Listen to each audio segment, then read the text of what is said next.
2:47 a.m. That's when my entire life collapsed in 60 seconds of footage. 8 women.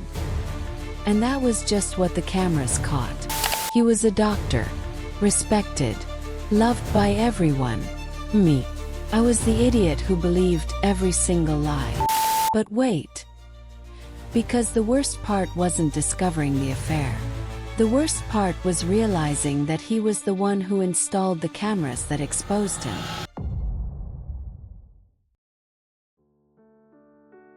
If you've ever felt like something was wrong but everyone told you that you were crazy, leave a comment below. You're not alone. Hit that like button if you want to hear how this ended, because trust me, what I found was so much worse than I could have imagined. And subscribe, because this story changed everything I thought I knew about love. Now let me tell you how a man's arrogance became his own undoing. I found the footage at 2:47 a.m. on a Tuesday. And by 2:48, my entire marriage had become a lie I could no longer unsee. I still remember the weight of my phone in my hand that night. How the blue light from the screen made my wedding ring look almost gray, like even the symbols of our marriage were being drained of color.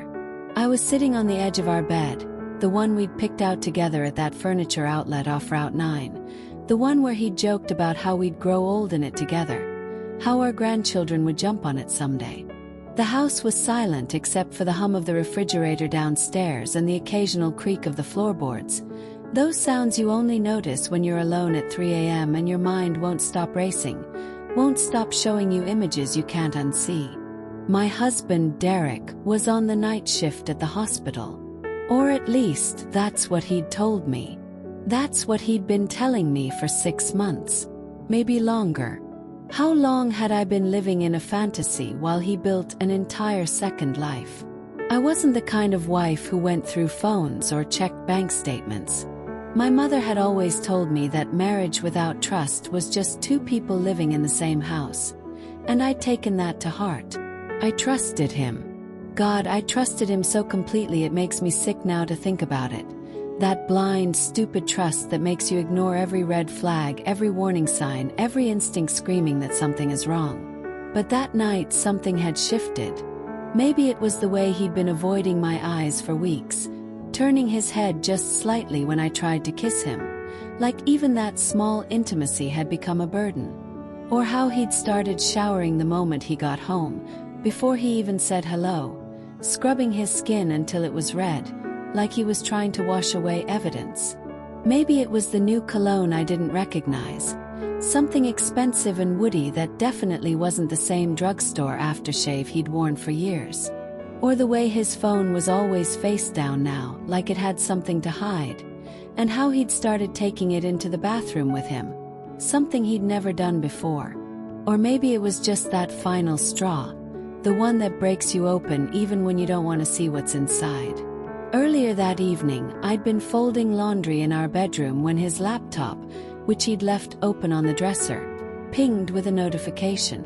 I glanced over, not meaning to snoop, just a reflex, the way you look at any sound in a quiet house. But what I saw made my hands freeze mid-fold. His blue scrub top clutched between my fingers, the fabric suddenly feeling like evidence of a crime I didn't yet understand. It was a calendar reminder. Night shift coverage. Confirm with Jay. But underneath it, partially visible because he hadn't closed the previous notification, was another line of text that didn't match. Something about Tuesday evening, and an address I didn't recognize. Not the hospital. Not anywhere near the hospital. My stomach had dropped then. That awful sensation like missing a step on the stairs, like the ground beneath you has suddenly disappeared and you're falling. I'd stared at that screen for what felt like an hour but was probably only 30 seconds before I heard myself whisper, "No." Just that one word, like I could refuse what I was seeing. Like I could make it not real by denying it out loud. That's when I remembered the security cameras. We'd installed them 6 months ago after a string of break-ins in our neighborhood. Mrs. Patterson 3 doors down had her jewelry stolen. The Kowalskis lost their TV and laptop. Everyone was on edge, installing Ring doorbells and ADT systems. Derek had been the one who insisted on our cameras, who'd spent a whole Saturday setting them up, drilling holes, running wires through the attic, cursing when he hit a stud. "For your safety," he'd said, kissing my forehead with those soft lips I'd kissed 1,000 times. "I need to know you're protected when I'm at work. I can't focus if I'm worried about you." I thought it was sweet, protective. I'd made him sandwiches while he worked, brought him cold beer, thanked him for taking such good care of us. The cameras covered the front door, the driveway, the back patio, and one angled toward the side of the house. And they all fed to an app on both our phones, with a cloud backup that stored 2 weeks of footage. State of the art. Nothing escaped those cameras. I'd never once opened that app. Never needed to. What was I going to watch? Myself leaving for work. The mailman delivering packages. I trusted that our home was our sanctuary. But now, sitting on our bed at 2:47 a.m., my heart hammering so hard I thought I might vomit, I pulled it up with trembling fingers. The interface was simple, just a grid of camera views and a timeline you could scroll through, drag backward and forward through time, through moments that had already happened but that I was only now seeing. I selected the front door camera and dragged the timeline back to earlier that evening, to around the time Derek said he'd left for his shift. 7:15 p.m., he'd told me.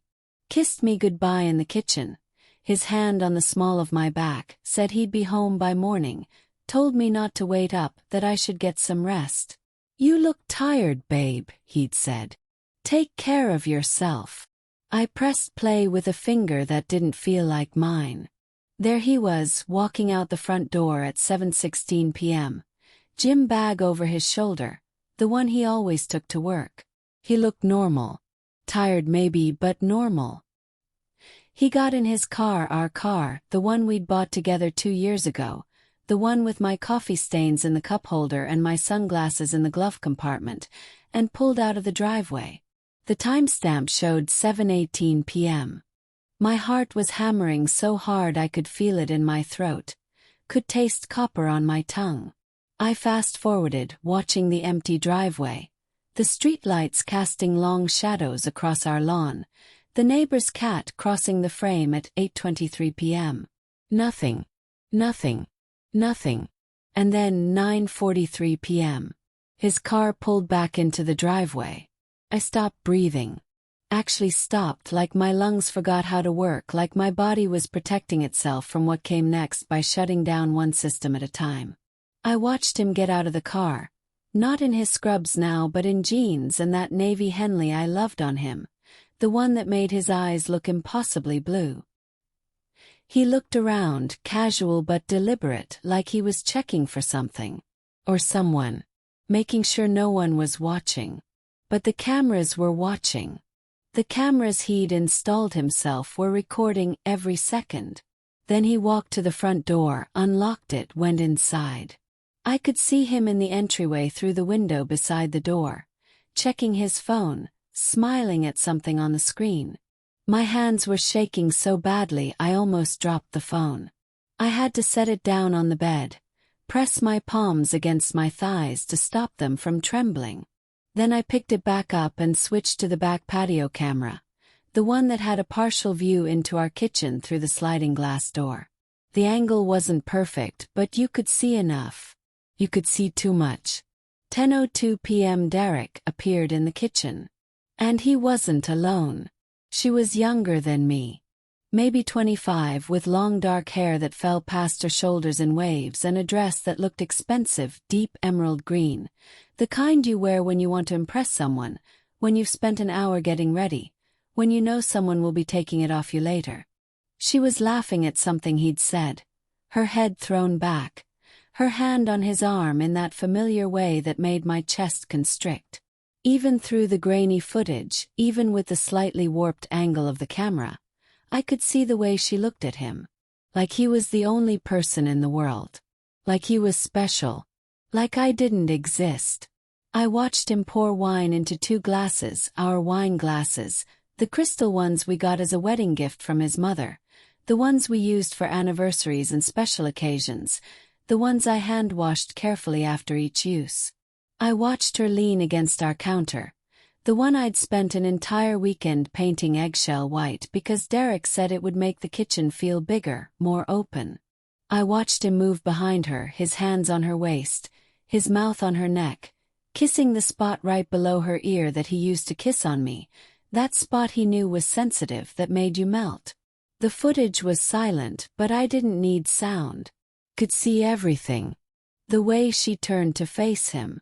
The way he kissed her, slow and deliberate, like he had all the time in the world. The way they moved through our kitchen, his hands in her hair, her fingers unbuttoning his shirt, the blue one I'd ironed for him last week. And then they disappeared from view, heading toward the stairs. Toward our bedroom.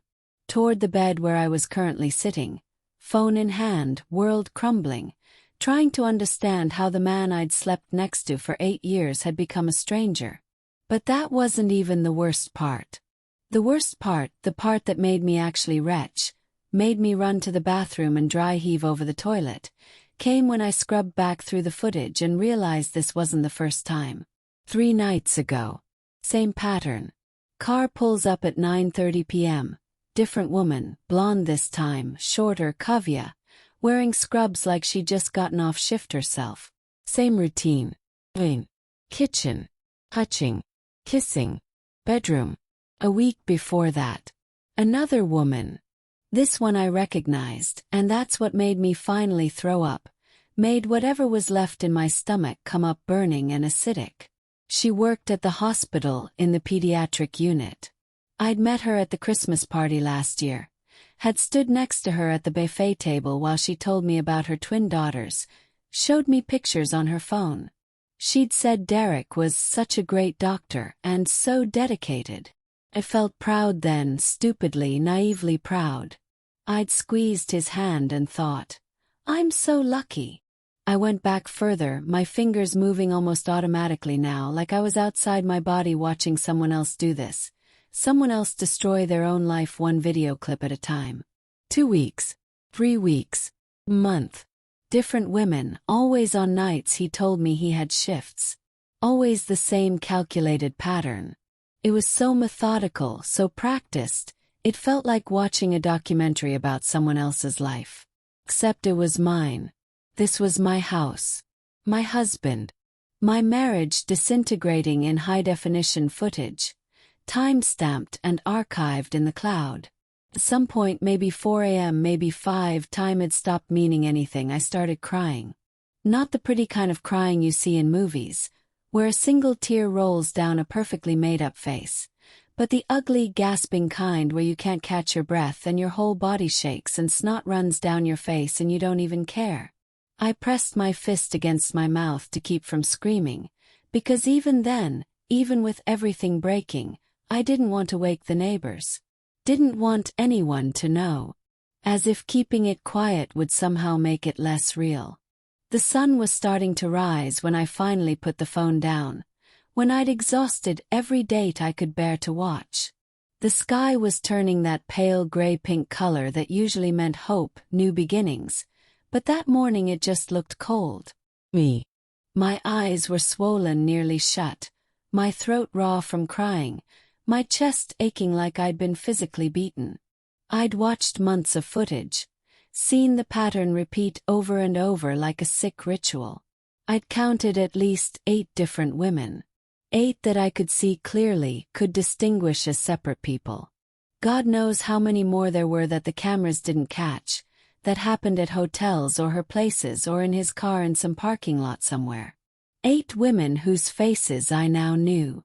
8 women who'd been in my home, drunk from my glasses, touched my husband in my kitchen, slept in my bed. Derek came home at 6:47 a.m., right on schedule like clockwork like he always did. I heard his car in the driveway, that familiar sound of tires on gravel, heard his keys in the door, that jangle I'd heard 1,000 times before. I was still sitting on the bed, still in the same position I'd been in for 4 hours. I hadn't moved. Couldn't move. I was frozen, a statue of the woman I used to be. Babe. His voice drifted up the stairs, casual and warm like always. That voice that used to make me smile, that used to make me feel safe. You awake? I didn't answer. Couldn't. My voice had disappeared somewhere around woman number 6. I listened to him drop his keys in the bowl by the door, clink, heard him walk to the kitchen.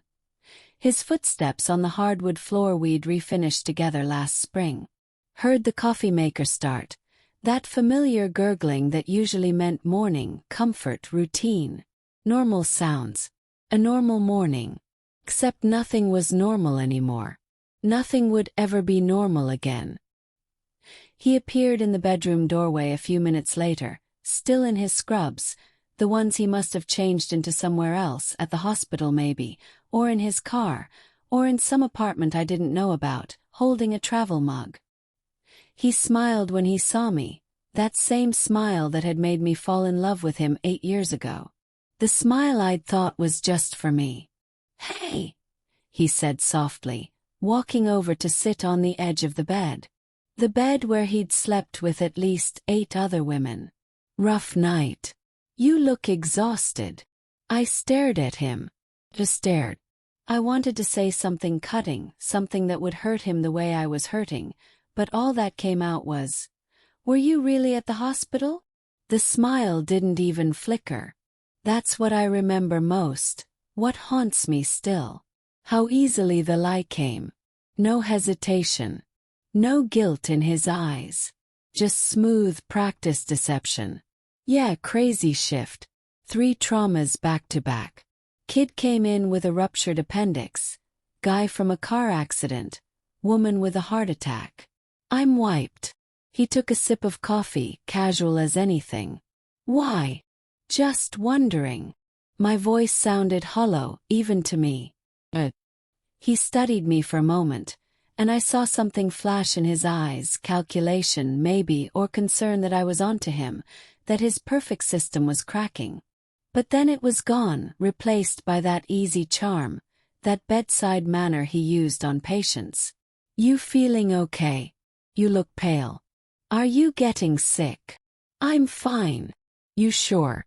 Because you really don't look good, babe. Maybe you should take a sick day. He reached out to touch my forehead, to check for fever, and I flinched. Actually flinched away from his hand. He noticed. I saw him notice. But he just pulled back smoothly, standing up. Okay, he said slowly. Well, I'm gonna grab a quick shower and crash. Wake me if you need anything, all right? And then he was gone, whistling as he walked to the bathroom. Whistling. Some song I didn't recognize. Probably something one of them had introduced him to. Like he hadn't just spent the night doing God knows what with God knows who. Like our marriage wasn't a rotting corpse he'd been dragging around for months. I sat there listening to the shower run, listening to him hum, and I realized something that made me feel more alone than I'd ever felt in my life. He wasn't even worried. He thought he'd gotten away with it. He thought I was stupid enough, trusting enough, broken enough to keep believing him. And that's when something shifted in me. The grief turned to rage. The heartbreak turned to determination. If he thought I was going to play the dutiful, oblivious wife while he destroyed our marriage and possibly ruined other women's lives, he was wrong. I was going to burn his whole world down. The thing about betrayal is that it doesn't hit you all at once. It comes in waves, each one worse than the last, each one pulling you under just when you think you've found your footing. That morning, that first morning after I knew, I went through the motions like a robot. Made breakfast I didn't eat, the eggs congealing on the plate, turning gray and cold. Watered the plants, those stupid ferns Derek's mother had given us that I'd kept alive for 3 years. Checked my email, scrolled through messages from friends asking if we wanted to do dinner this weekend, to join them at the lake house. All these normal invitations to a normal life that no longer existed. Derek slept until 2 in the afternoon, then woke up cheerful and affectionate, padding into the kitchen in his boxers and an old t-shirt, looking rumpled and domestic. He kissed me on his way to the fridge, a casual kiss on my temple, like he'd done 1,000 times, asking what I wanted to do for dinner. I wanted to scream. I wanted to throw his coffee mug at the wall and watch it shatter. I wanted to play the footage on our TV and watch his face as he tried to explain it away. Watch him scramble for lies that didn't exist. But I didn't. Instead, I smiled. He nodded. I said something about having leftover pasta. I played the role of the wife who didn't know because I needed time to think. Plan. To figure out what the hell I was going to do with this information that was eating me alive from the inside out. You should eat anyway, he said, studying me with those blue eyes I used to love. You look like you've lost weight. Are you feeling okay? You've seemed off lately. The gaslighting of it. The absolute audacity of making me think I was the problem. I'm fine, I said. Just tired. Maybe you should see someone, he suggested, pulling out the orange juice. Like a therapist or something. I worry about you sometimes, babe. You seem anxious. I almost laughed. Almost told him that yes, I was anxious, because I'd discovered my husband was a serial cheater who'd been lying to me for months. But I didn't. I just smiled and said I'd think about it. That night, he had another shift. I watched him leave at 7:15 p.m., same as always. Watched him kiss me goodbye, tell me he loved me, tell me not to wait up. This time I was ready. I opened the app, pulled up the live feed and watched. Watched him pull into the driveway 45 minutes later. Watched a redhead get out of the passenger seat, tall, willowy, wearing heels that made her legs look impossibly long. Watched them go inside, watched the whole sick routine play out again. I sat in my car parked down the street, phone in hand, and made myself watch. Made myself see it. Because I needed to feel the full weight of it. Needed to let it destroy me completely so I could figure out how to rebuild. You can't fix something until you see exactly how broken it is. The redhead left at 1:23 a.m., stumbling slightly in those heels, looking satisfied and sleepy. Derek's car left at 5:30 a.m., probably to go change into his scrubs somewhere, to complete the illusion. He came home at 6:45 a.m. with coffee and bagels from the place near the hospital, asking if I'd slept okay, saying he'd missed me. This went on for 3 more days. 3 days of watching. 3 days of pretending. 3 days of dying inside while he kissed me goodbye and told me he loved me. On the 4th day I called a lawyer. Her name was Patricia Chen, and she had an office in a strip mall between a nail salon and a Chipotle.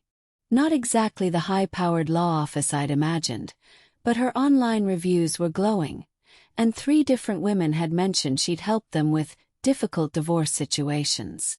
She was younger than I expected, maybe 40, with sharp eyes behind designer glasses and a no-nonsense demeanor that made me feel like maybe, possibly, I could survive this.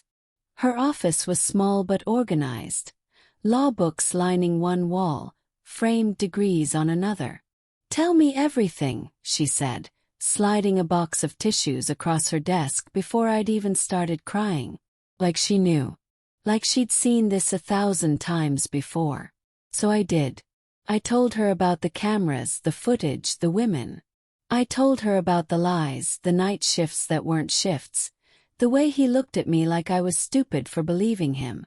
I told her things I hadn't even admitted to myself yet. How I'd felt something was wrong for months but had ignored it. How I'd blamed myself for not being enough, pretty enough, interesting enough, sexy enough. How I'd wondered if I was crazy for doubting him when everyone said he was such a good guy, such a dedicated doctor, such a loving husband. Patricia listened without interrupting, taking notes on a yellow legal pad in neat, precise handwriting. When I finished, when I'd run out of words and was just sitting there crying into my 4th tissue, She sat back in her chair and said 5 words that changed everything. "We're going to bury him." It wasn't a question. It was a promise. She explained how it would work.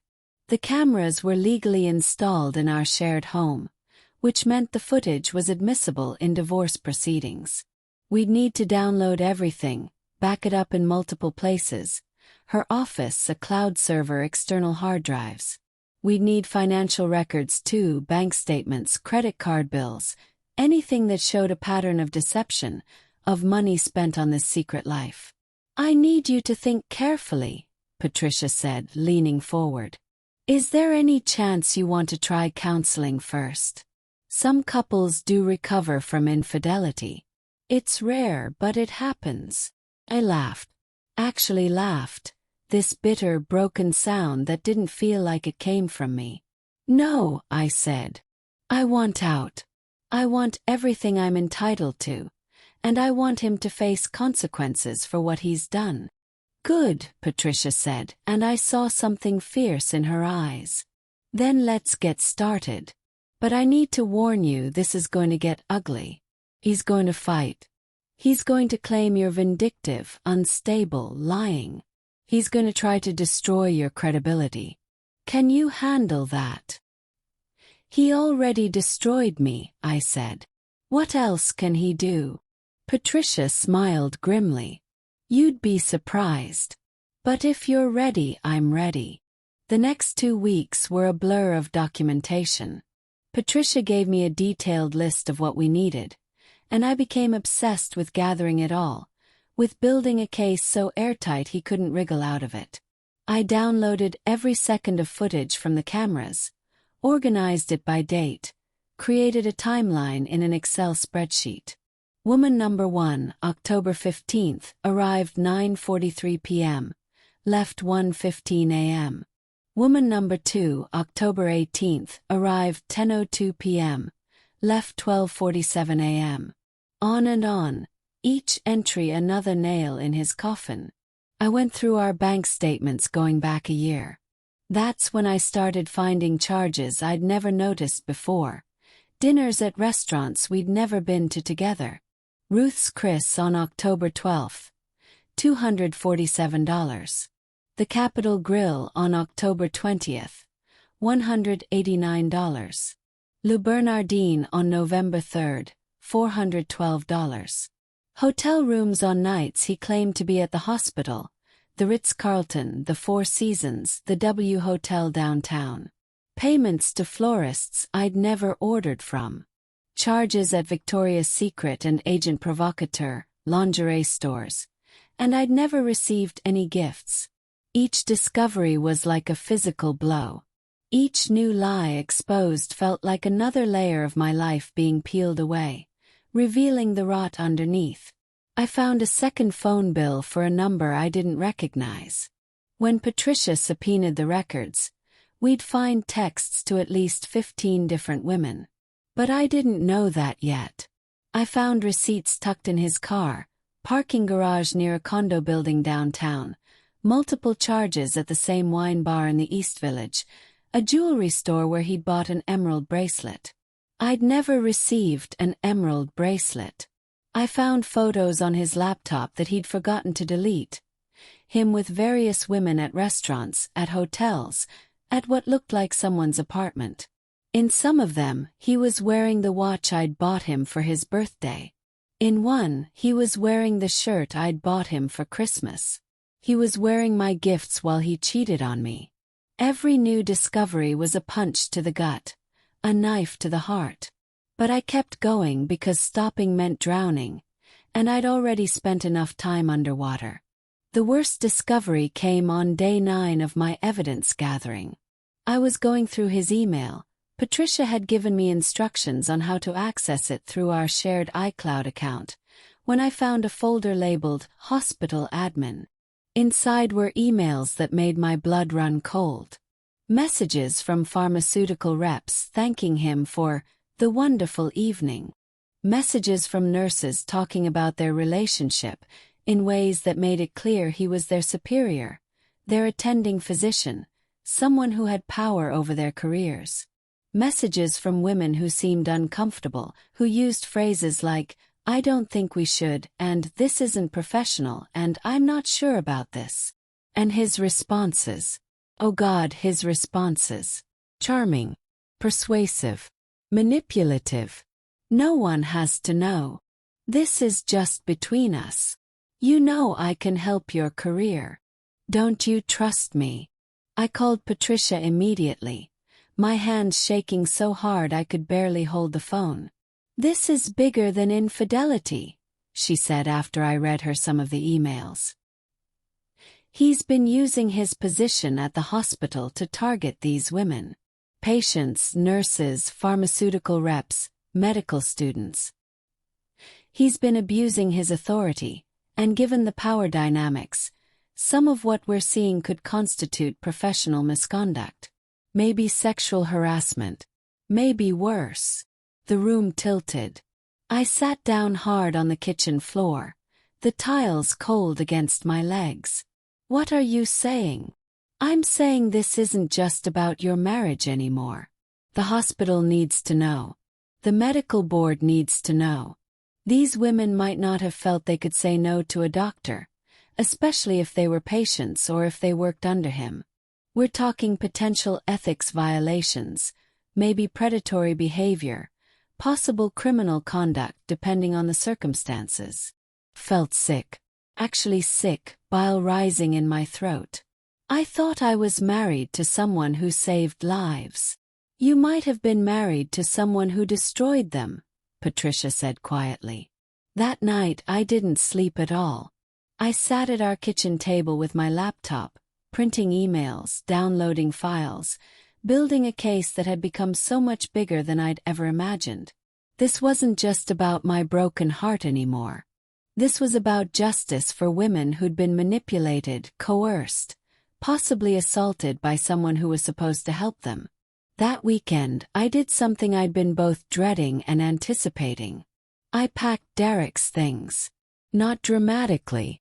I didn't throw his clothes on the lawn or slash his tires or key his car, though God knows I wanted to. I wanted to destroy something, to make him feel even a fraction of the pain I was feeling. But Patricia had warned me, "Don't do anything that could hurt your case. Be smart, not emotional." So I was smart. I carefully folded everything into boxes: his clothes, his shoes, his toiletries, his books, his stupid collection of vintage watches he'd spent thousands on. I taped them shut, stacked them in the garage, labeled them clearly. Professional. Organized.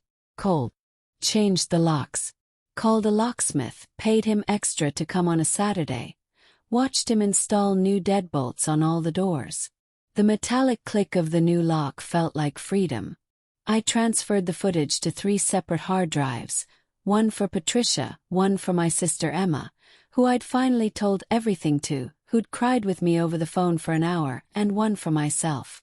I printed key emails and photos, organized them in manila folders, created a binder of evidence that looked like something from a legal TV show. And then I waited. On Monday morning, I knew Derek would be served divorce papers at the hospital. Patricia had arranged for a process server to deliver them during his shift, right at the nurse's station. Public. Humiliating. Exactly what he deserved. I imagined his face when he opened that envelope. Would he be shocked? Angry? Scared? Would he finally show some real emotion instead of that practiced charm? By Monday afternoon, my phone wouldn't stop ringing. Derek called 47 times. 47. I watched the phone light up, watched his name appear on the screen over and over, and I didn't answer. Let him panic. Let him wonder. Let him feel a tiny fraction of the powerlessness I'd felt. His mother called, crying, her voice high and broken. "Sweetie, what's going on?" Derek called me in tears. He said you served him divorce papers at work. What did he do? What happened? You two were so happy. Hung up. His brother called, angry, accusatory. What the hell is wrong with you? Do you know what you've done to his career? serving him at the hospital. Everyone saw. This is going to ruin him. Whatever he did, you're overreacting. I blocked him. His friends called, confused, trying to play peacemaker. Hey, so Derek's pretty upset. He won't tell us what happened, but maybe you guys should talk. Work it out. Marriage is hard, but you can get through this. I blocked them all.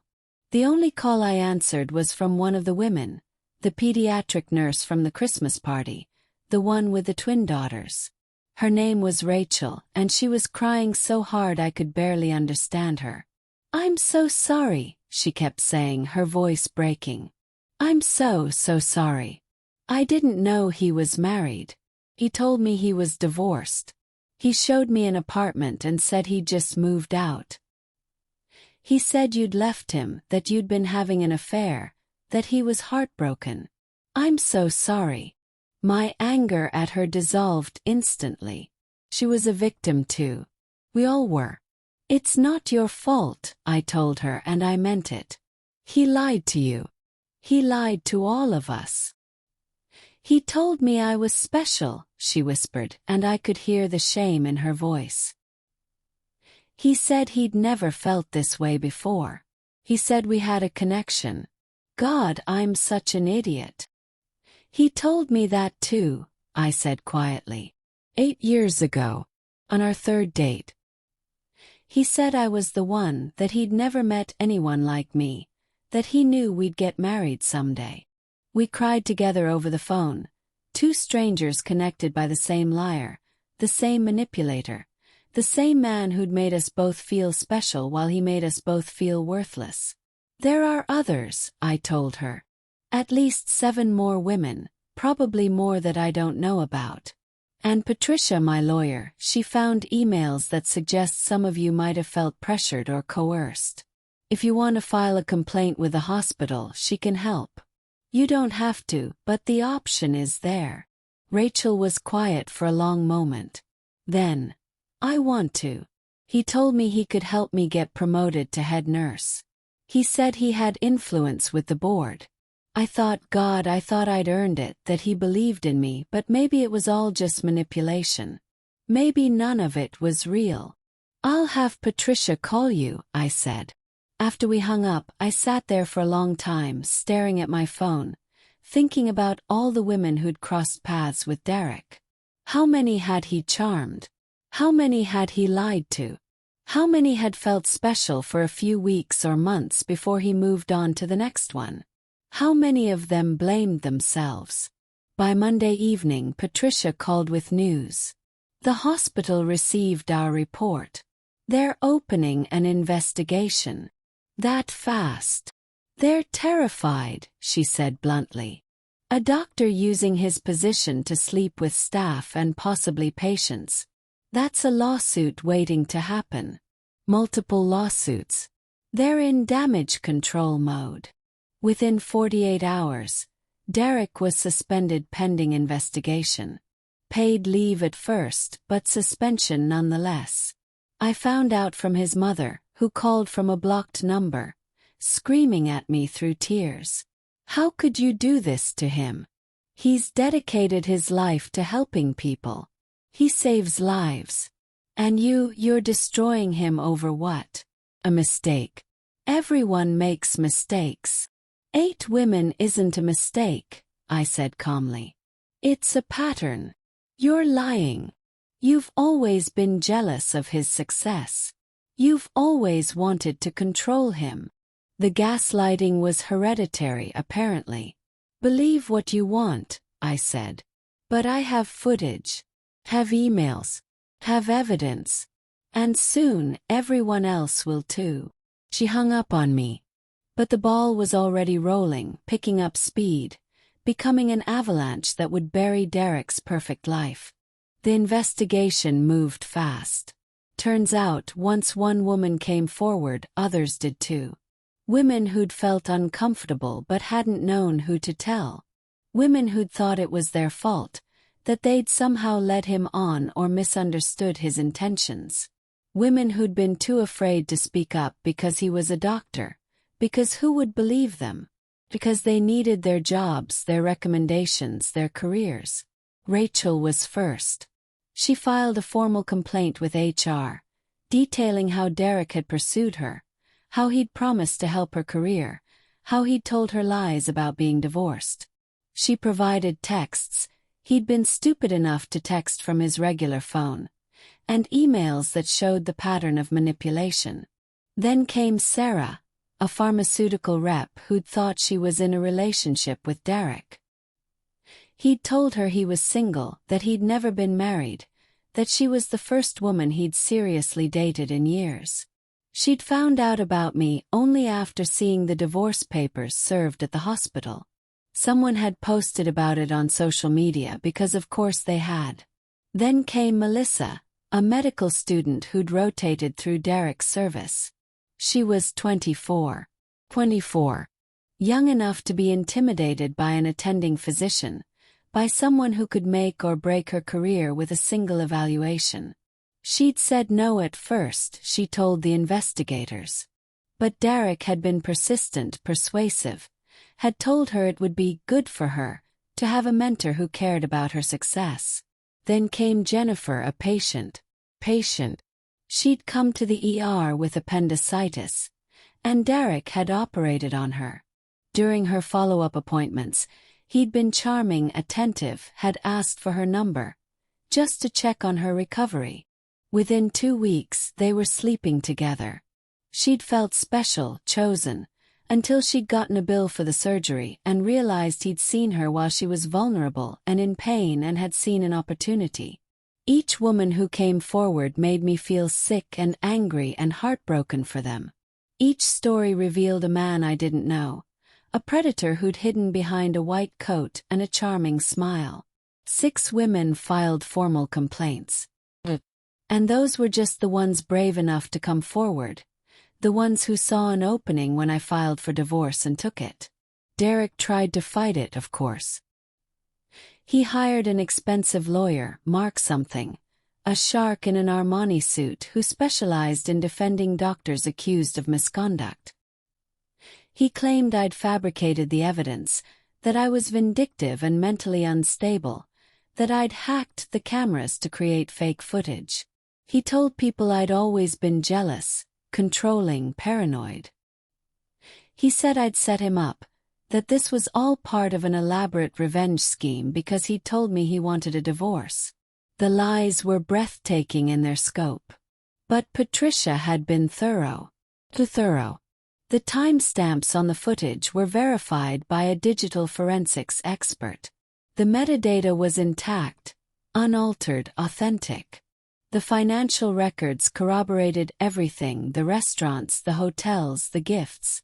And when his second phone records were subpoenaed, when they found texts to at least 15 different women, many of them patients or hospital staff, his lies collapsed like a house of cards. His lawyer tried a different approach. Character assassination of the women. They were lying. They were opportunistic. They'd pursued Derek, not the other way around. They wanted money, attention, their 15 minutes of fame. Patricia destroyed that argument in her response. Every one of these women has more to lose than gain by coming forward. They risk their careers, their reputations, their privacy. And they all tell the same story. Dr. Roberts targeted them, manipulated them, lied to them. That's not opportunism. That's courage. 3 months after I filed for divorce, Derek faced a hearing with the state medical board. Patricia suggested I attend, said it might give me closure. I wasn't sure I wanted closure. I wasn't sure I'd ever be closed to this gaping wound, but I went anyway. The hearing room was formal, sterile, with a long table where 5 board members sat with stern expressions and stacks of files. Derek sat with his lawyer, wearing a dark suit and a contrite expression he'd probably practiced in the mirror. When I walked in, he looked at me with such hatred that I almost flinched. Good, I thought. Let him hate me. I hate him more. The board went through the evidence methodically. They questioned each woman who'd filed a complaint, asking detailed questions about timing, about what Derek had said, about whether they'd felt coerced or manipulated. They reviewed the footage from my security cameras. Watching it played on a big screen in front of everyone was surreal, like watching a movie about someone else's life. They reviewed the text messages, the emails, the financial records. They brought in an expert who testified about power dynamics in medical settings, about how difficult it is for patients and subordinate staff to say no to physicians. Derek's lawyer tried to minimize everything.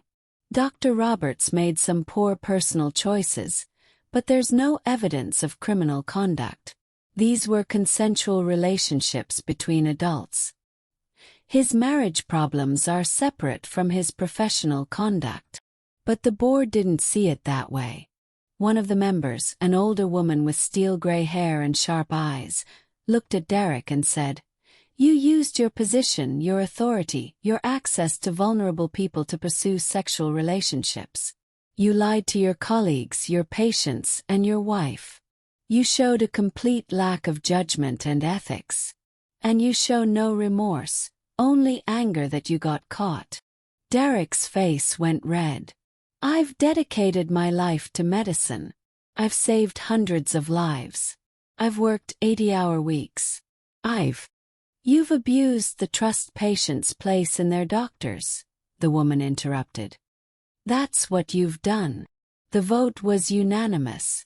Derek's medical license was suspended for 2 years, with the possibility of reinstatement only after completing ethics training, undergoing psychological evaluation, and demonstrating genuine rehabilitation.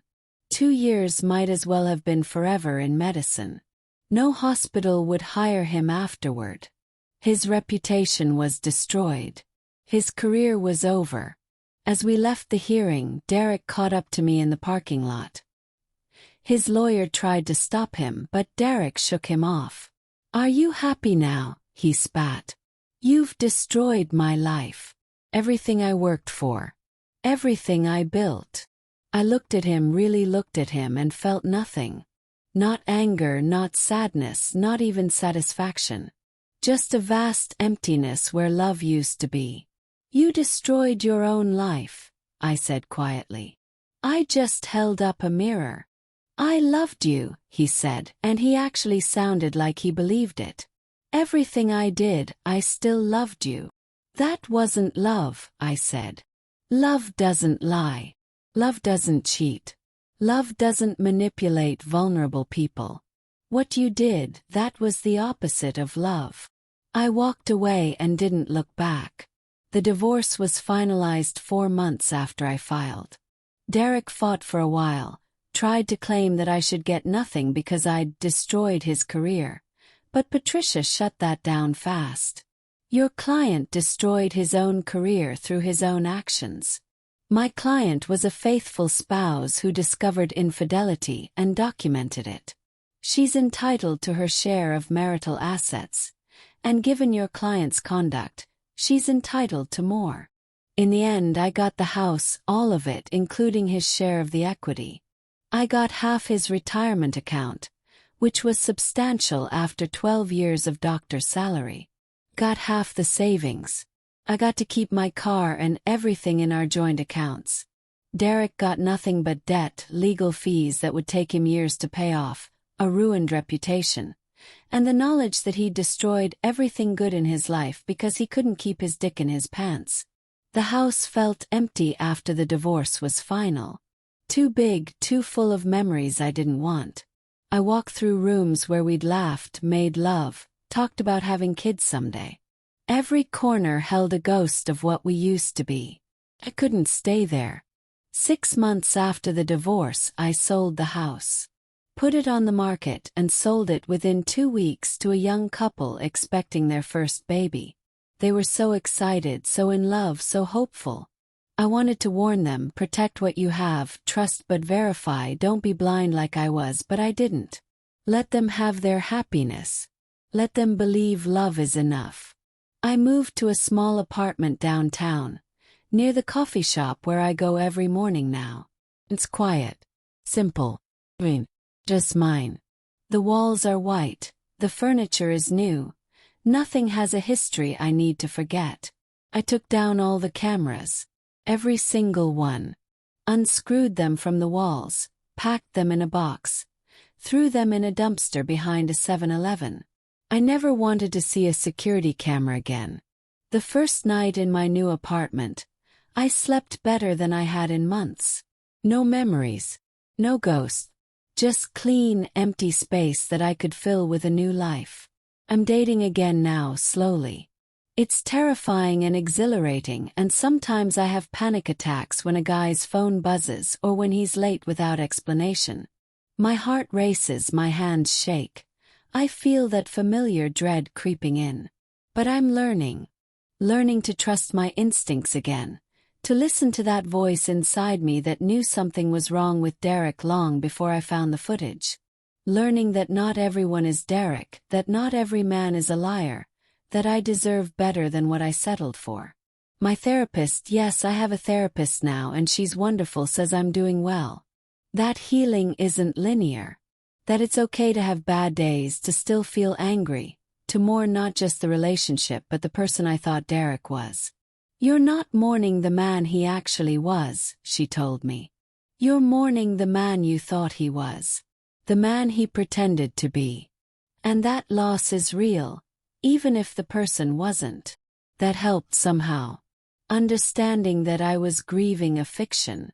Last week, I ran into Derek's mother at Target. I was buying laundry detergent, thinking about nothing in particular, when I turned a corner and there she was. She looked older, smaller somehow, like the weight of her son's actions had physically shrunk her. She stopped when she saw me, and for a moment I thought she might yell. Might cause a scene in the middle of the cleaning supplies aisle. But she just stood there, staring at me with red-rimmed eyes. "I'm sorry," she finally said quietly. "For what he did. For not believing you at first. For everything." The apology felt genuine. Painful. Like it cost her something to say it. "Thank you," I said, and I meant it. "He's working at a clinic now," she added, her voice cracking slightly. "Out of state. Somewhere in Idaho or Montana, I think. A place that didn't check his record too carefully. Or maybe they did and just needed a doctor badly enough not to care. Course he was. Men like Derek always land on their feet, always find a way to keep going, keep hurting people. The system protects them, gives them second chances they don't deserve. But that's not my problem anymore. I hope he's different there, I said, though I didn't believe it. I hope he learned something. She shook her head, tears spilling down her cheeks. He didn't. He still thinks you ruined his life. He still thinks he's the victim. We stood there in uncomfortable silence for a moment, two women damaged by the same man in different ways.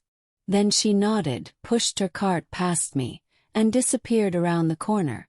I finished my shopping and went home to my quiet apartment, to my clean slate, to my life that's mine now. Sometimes the person who promised to love you forever is the same one who teaches you what love actually isn't. Love isn't grand gestures and pretty words.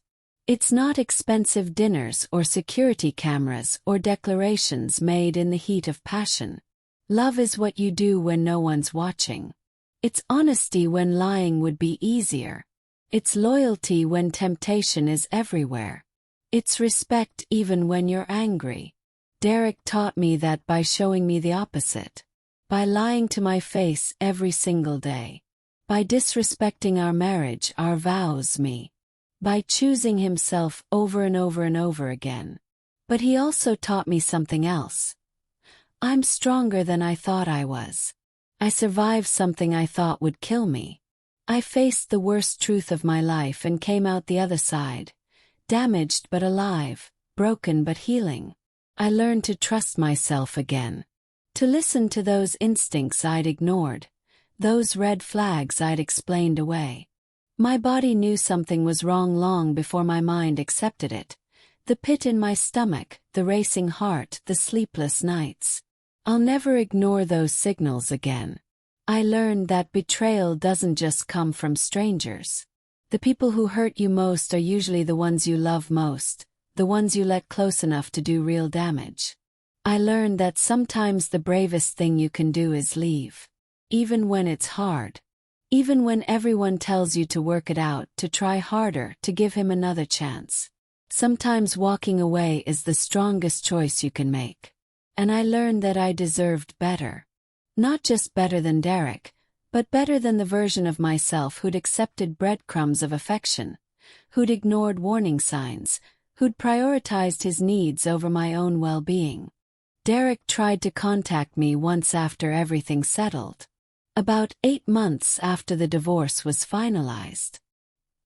He sent a letter, an actual handwritten letter, like we were living in some period drama, like technology hadn't given him 1,000 easier ways to reach out. I found it in my mailbox on a Tuesday afternoon. His handwriting on the envelope so familiar it made my chest ache for a second before the anger kicked in. I almost threw it away unopened. Almost. But curiosity won. The letter was 4 pages long, written on expensive stationery he'd probably bought specifically for this purpose. His handwriting was neat, careful, the handwriting of a man who'd practiced what he wanted to say. He said he was sorry. He said he'd been dealing with stress, with the pressure of his job, with feelings he didn't understand. He said he'd made mistakes. Like 8 women and months of systematic lying were simple errors in judgment, but that he still loved me and always would. He said I was the only woman he'd ever truly loved, that the others hadn't meant anything. They were distractions, mistakes, meaningless. As if that made it better. As if reducing those women to nothing made his betrayal less severe. He said he was in therapy now, working on himself, understanding his demons. He said he wanted another chance, not now maybe, but someday. When I was ready. When I'd healed enough to see that people make mistakes. That love is about forgiveness. He said he thought about me every day, missed me every day, regretted what he'd done every day. I read it once, slowly, feeling absolutely nothing. No anger. No sadness. No temptation to believe him or respond or give him any piece of me ever again. Then I took that letter to my kitchen sink, held it over the drain, and lit it on fire with a match from the drawer. I watched it burn, watched his words turn to ash, watched smoke rise and disappear into nothing. When it was completely gone, I washed the ashes down the drain, cleaned the sink, and went about my day. Because love doesn't look like what he did. Love doesn't lie and cheat and gaslight and manipulate. Love doesn't abuse power and destroy trust with such calculated precision. Love doesn't require surveillance cameras to verify it's real. Real love protects. Real love is honest. Real love shows up even when it's hard, especially when it's hard. And I deserve real love. Not whatever performative, selfish, destructive thing Derek thought love was. It's been almost 2 years since I found that footage. 2 years since my life exploded in high-definition clarity. 2 years of healing and setbacks and progress and pain. I'm different now. Harder in some ways, softer in others. More cautious but also more confident. I know what I will and won't accept. I know my worth. I know that being alone is infinitely better than being with someone who makes you feel alone. I still think about it sometimes. About the cameras, about the footage, about the strange irony of Derek installing the very thing that would expose him. Did he think he was too smart to get caught? Too careful? Too practiced in his lies? Or did some part of him want to get caught? Want the secret life to end, the double life to collapse? I'll never know. And honestly, I don't care anymore. What I do know is this: I survived. I saw the worst truth of my life and came out the other side. I rebuilt myself from scratch. I learned who I am without him, and I learned that I like this version of me better. The honest version, the strong version, the version that doesn't settle or compromise or ignore her instincts. My apartment is still small and simple, but it's decorated now. I've hung artwork I actually like, not pieces Derek chose because they matched the couch. I have plants that I keep alive.